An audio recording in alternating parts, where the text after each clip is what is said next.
Well, good afternoon, everybody. Welcome to today's live market update and charts of the day. Some interesting action going on in financial markets, not only over the last 24 hours, but the next 24 hours or so are going to be very interesting as well. Delighted to see you here, whether watching this on GoToWebinar or streaming live on YouTube, or even watching the replay later on. Wherever and whenever you're watching this, you're very, very welcome. And it's a pleasure and a privilege to see you here. So what we'll do is we'll just look at a few headlines, of course, and then check out the major asset on a chart from a chart point of view and see if we can find anything of note. Of course, as we start, just a reminder, this is for educational purposes only. Please make sure you do your own due diligence on anything you see here.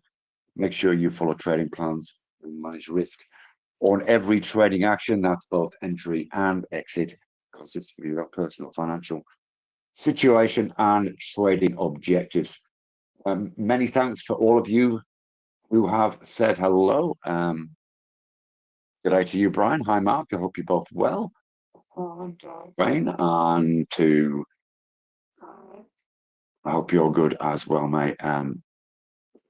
Right, let's get into some headlines here and see what's going on. Of course, we had a generally positive, but only just so, session in the US last night. We had some positive ADP job data, which was expected to show a pretty miserable number. It beat expectations, which was good, and that helped markets move back towards record highs that we were at prior to the recent pullback. We'll look at a chart right now and see what that means in real terms. There is, of course, more big data to come, and all of this is surrounding what the Fed may or may not do. It's virtually priced in that they will be cutting rates by 0.25% next week, around about an 87% chance if we look at the Fed futures. The debate is whether A, that will be 0.25%, or very surprised if it's not, but B, whether the data supports another cut potentially in January, which at this stage is only at around about 30%. But of course, with weekly jobs coming out tonight and tomorrow's PCE number, which is the Fed's favorite inflation measure, that may all change. So just a heads up on that. Thanks for the heads up on the AV, Wayne. US futures were slightly lower than last looked, although they are pretty fluid at this stage. Asian markets are really struggling to make significant gains. Perhaps this is going to be the order of the day until some of that data comes out. The ASX is trading near neutral. The Nikkei is outperforming in Asia. We'll check out what the latest is in a couple of moments. European futures are pointing to a positive open, but haven't moved much since the Asian markets opened this morning. The US dollar index is still looking weak with that good jobs data, and yet not good enough to delay the Fed reducing its desire to cut rates. US dollar is now at 1 month lows. Gold surprisingly didn't move up on the back of this, but we did see other commodities doing well. Gold stuck around the key technical level, around about 4,200. We'll check out a chart in a moment of that, as well as copper and oil. Copper smashed another resistance level, hitting a 4-month high, as we talked about it yesterday's Inner Circle. And oil holds within a short-term trading range after bouncing support. Bitcoin is still seeing buying pressure, a continuation of yesterday's move as the bounce continues subsequent to that 36% drop in price.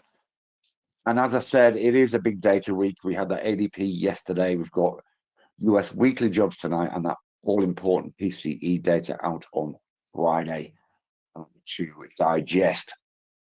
Let's just check out some of the stories behind the headlines in a little more detail. First thing we'll do is we'll look at what Asia's doing. You can see there, Nikkei, as I said, outperformed. That's doing pretty well. That's even popped up 15 to 20% in the last 15 minutes. Hang Seng has opened and is slightly to the upside, pretty neutral on the Shanghai index and likewise with the ASX. So, as I said, really struggling to make significant gains outside of the Nikkei. If we look at the ASX in a little more detail, let's just refresh this just to get the latest on this. Do I think there's going to be a Santa Claus rally? I think there may be. We're seeing resources rule the roost, up in excess of 1.25%.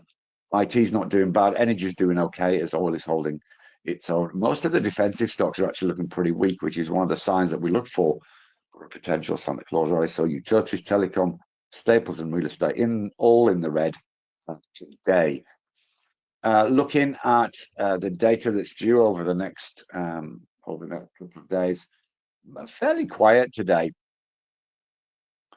Not a massive amount going on, apart from that US weekly jobs number later on tonight, around about midnight Eastern time, about 9:30 in Perth. Sorry. Yeah, there we are. So the non-farm payrolls, which usually would be out on Friday, is pushed back a couple of weeks. Government data is still delayed in coming out. And there's that PCE data, as well as consumer sentiment coming out of the US tomorrow. Also tomorrow, there's a couple of other interesting points, but I'm not sure they're particularly market moving. We've got Eurozone jobs and GDP number, but both of these are not the preliminary figures, so are unlikely to move far away from expectations as a general rule. Hi, Roger. So that's where we're sort of at with the data. Let's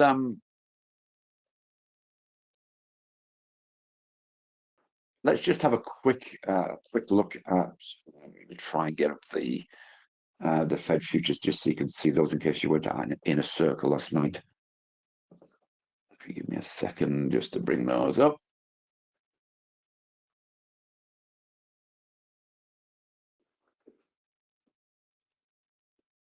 So this link is a great one to have just to see where things are at and how things are changing. But you can see there an 89% chance of a rate cut now, down to 350 to 375. But if we do look at January, and this is what the markets may, this is what that PCE may impact. So that's essentially already priced in that if they're not going to do it now, they're going to do it in January. But there was still under 30% chance of a rate cut in January. So a soft PCE number may see that move high and the markets quite buoyant, and vice versa, of course. Let's check out some charts. We'll have a look at the NASDAQ first of all. And you can see there on the daily chart, we are pushing up back towards these record highs that we hit before this 10% correction that we had through from mid-October through to December. And so we are actually within spitting distance of this. If we look at where the futures are now to the record close, it's only 1.8%, even more so on the US 500, which is creeping ever nearer.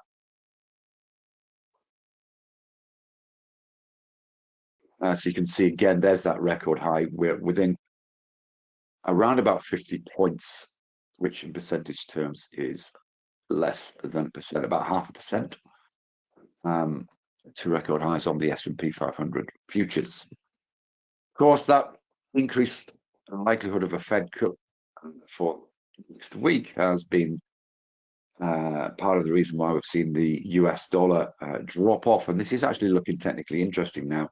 We have with yesterday's close, we have a double top formation, not follow through in Asia yet. We are seeing futures slightly to the upside. In fact, let's have a quick look at the futures and just see where they're at as an overview. Let's quickly pop them up just so you can see. So you can see the US is pretty flat. There's the European futures showing a potential move up. Positivity in oil, in gold, copper's pretty flat.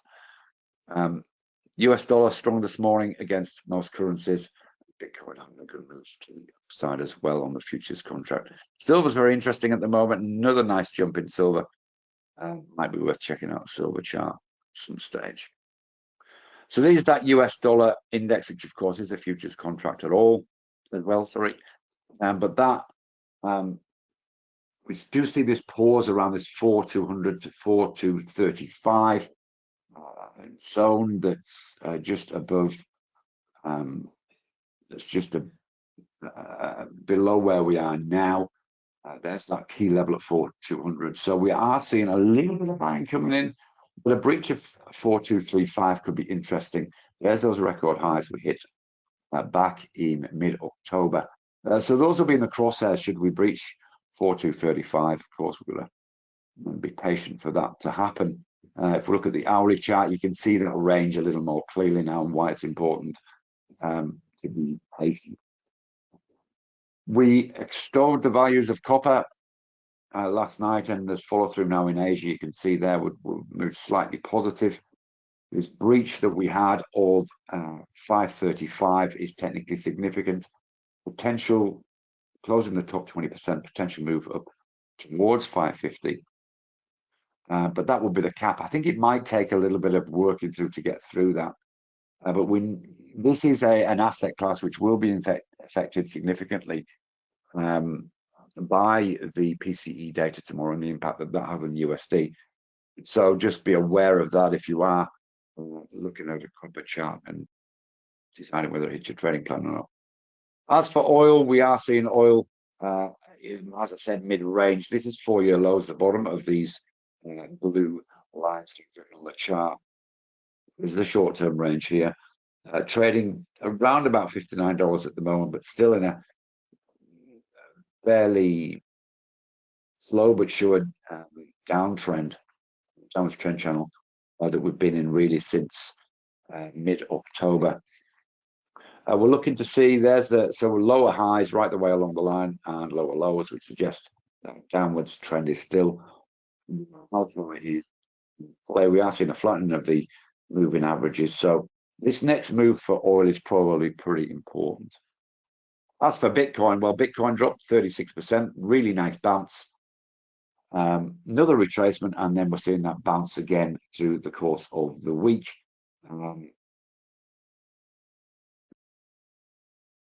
The breach of this level here was actually quite important. We had a 6-week test of 91,381, and then eventually a breach yesterday with the buyers coming back in. Also, we'll move back up towards 100,000 if this buying pressure continues. But again, this is in long-term downward trend channel. You can see if we just join these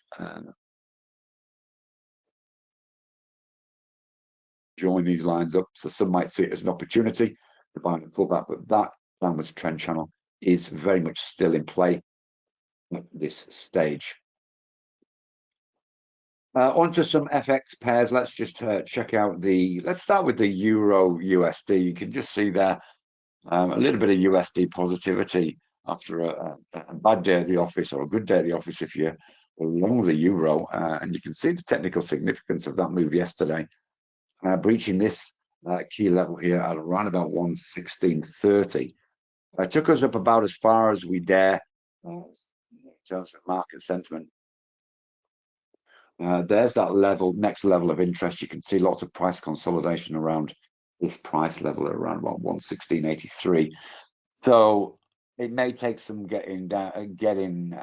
may take some significant buying pressure to push us through that, particularly in light of the data being due. Wouldn't be surprised to see a lot of these assets finding a range to trading during the day until we get that weekly jobs tonight. But there's 2 key levels here just to keep an eye on for a potential change in sentiment, around about or less than 20 pips apart on the Euro USD. If we look at the USD yen, again, you can sort of see that weakness. So it fill in some holes, but we do have what looks like a technical double bottom on this with a potential breach. But again, it is really in downwards trend channel. We could have broken out to the upside in today's trading, but in the last hour, but you can see that pullback fairly significantly of around about 15 pips from its high in this candle. Just look at the 30-minute chart. You can see that rejection of any move higher for right now. That just says that the market is not ready to embrace buying pressure into USD yen. So at this stage, it looks like it's as much a probability to move back down and retest 155 as it is to move through this and to the upside.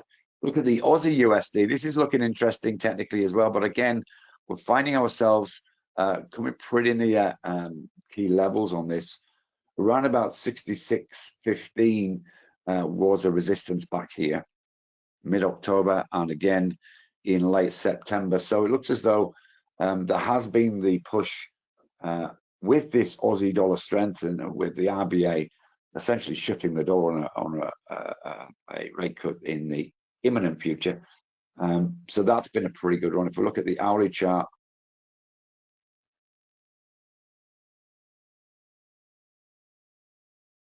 let's try that again. There we go. You can see we are in the realms of trend continuation. From mid 66.15, it just suggests that that trend continuation is still in play, but it's a fairly steep upwards trend channel that we're in there. Could be some profit taking at some stage. There was a little bit at the back end of the US session. You can see there, but so we do have a line of interest there that we may get some pause on. It is due a little bit of this sort of price action on the Aussie US.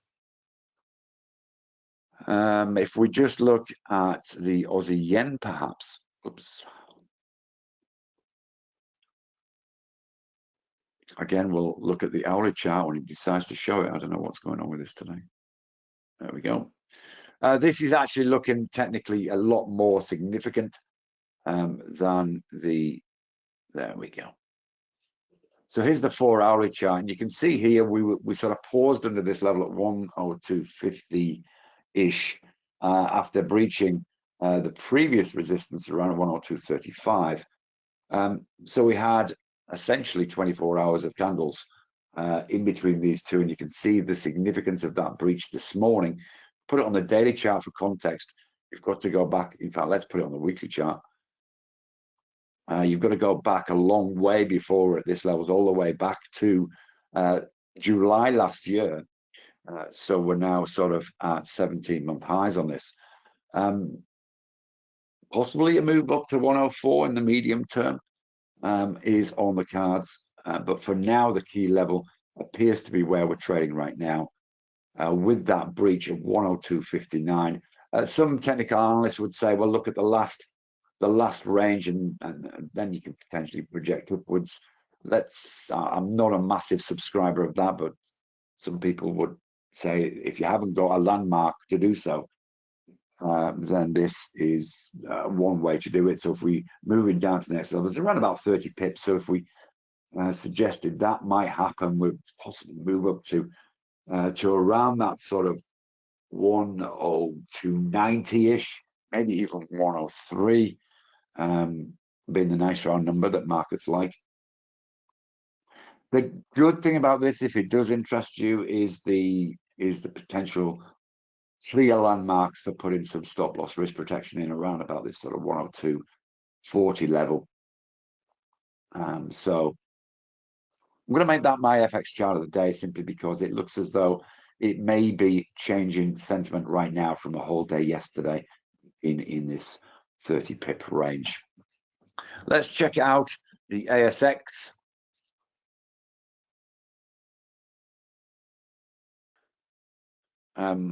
Some interesting stocks to have a look at. I just want to show you this. So this is a scanner that just makes it really easy to find potential setups. So essentially, the more greens you've got, the more likely it is to be setting up for an upside move. The more red you've got, vice versa, of course. So if we look at, say, Evolution Mining, you can see there.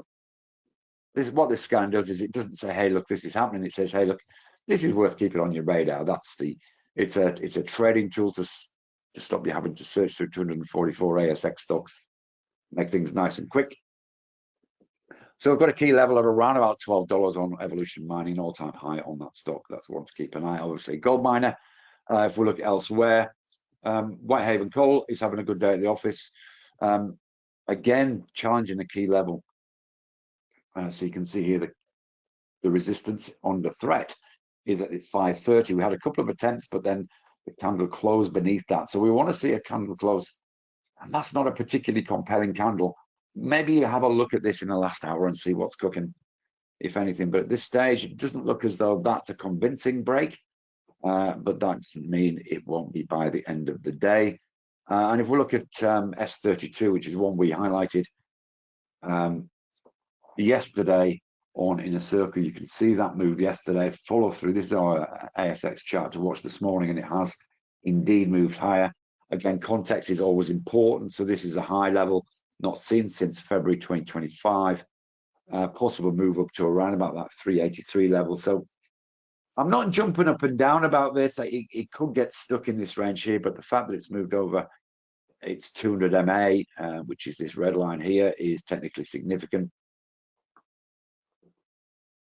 Let's move that down, and it was support here, resistance here. So you can see why the breach there has precipitated some more buying pressure. Quite a high volume considering where we are in terms of the day. Move up to 383 looks on the cards. Let's just look at one more potentially. Champion Iron, CIA. Very good move in this over the last week or so. A trend continuation. So remember the anatomy of a trend continuation, for want of a better term. You create a swing high, you have a retracement, and then you have a breach. We had a temporary thought about this sort of potential liquidity zone between 571 and 583. You can see today's price action has taken us over $6. We're trading near the high of the session. Even though we're slightly lower than open, you can see we had an attempt to move down, perhaps a little bit of profit taken in that, and then we've moved back up again. We should be able to see on the 30-minute chart, I'm guessing. There we go.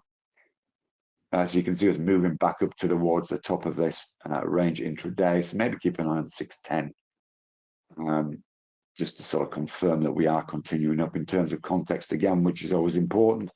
Well, there's a shock. You can see how important this level is at 610 because it was resistance back here earlier in the year. And so that adds technical weight. If there is a breach here, markets will be looking at this. Remember, previous price action often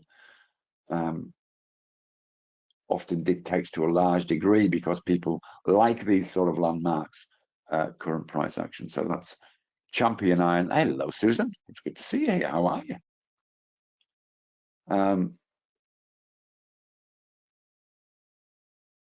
I haven't seen you for a while. I hope things are really well in your world. So I'm going to make Champion Iron my chart of the day, but I'd like to see it over 610, maybe even 615.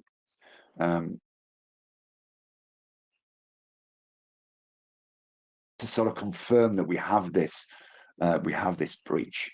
Another one to keep on your radar. Just be aware that it is looking slightly overbought. That would be a risk associated with this. We do have a nice line in the sun potentially to put a risk management stop in place as well. Quick flick into the US, I think is the order of the day. Let's pop on. I've been talking about this stock for a little while. We liked the bounce, technical bounce off this level here at around about $100 following that retracement, that significant retracement from those highs of 150. We saw this bounce happen back over 117. We thought this level might be interesting to keep an eye on. And we saw a significant breach of that last night to 133, possibly the buying pressure significant, maybe to take it up back towards 150.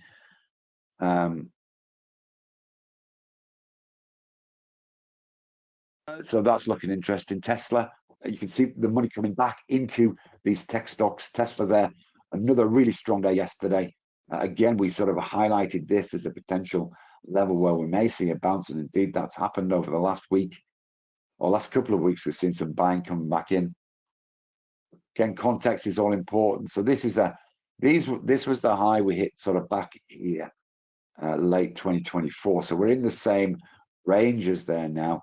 We're just looking to see if we can reach perhaps that closing all-time high at around about 469. Suggest that this may have more upside. Patience may be required, unless you like this long term, of course. There is plenty of reasons fundamentally to like Tesla outside of what it does with cars. Certainly some of the robotics is very interesting, and of course their automatic taxis, etc., or automated taxis. So Tesla looks good. We've also been keeping an eye. If I just pop it like so, let's have a look at LIT. We referenced Southwest Airlines on Inner Circle yesterday. We had a good session in the US last night. Looks as though it could be set for a move back up to 37.63. And one more that I noted this morning, I thought I would just reference this morning. The AI stocks are still looking a bit ordinary. You can see here Nvidia just look as though there's a defined support in place around about 175, but looks a little bit stuck for right now. So maybe now is not the time. Maybe some institutional sort of pattern seems to suggest some institutional accumulation at this level. Should we get a breach of 182? It's a strong company. It's still leading in AI, but the AI concerns remain. And so it just might be worth being quite cautious about jumping into this until there's a little more technical evidence.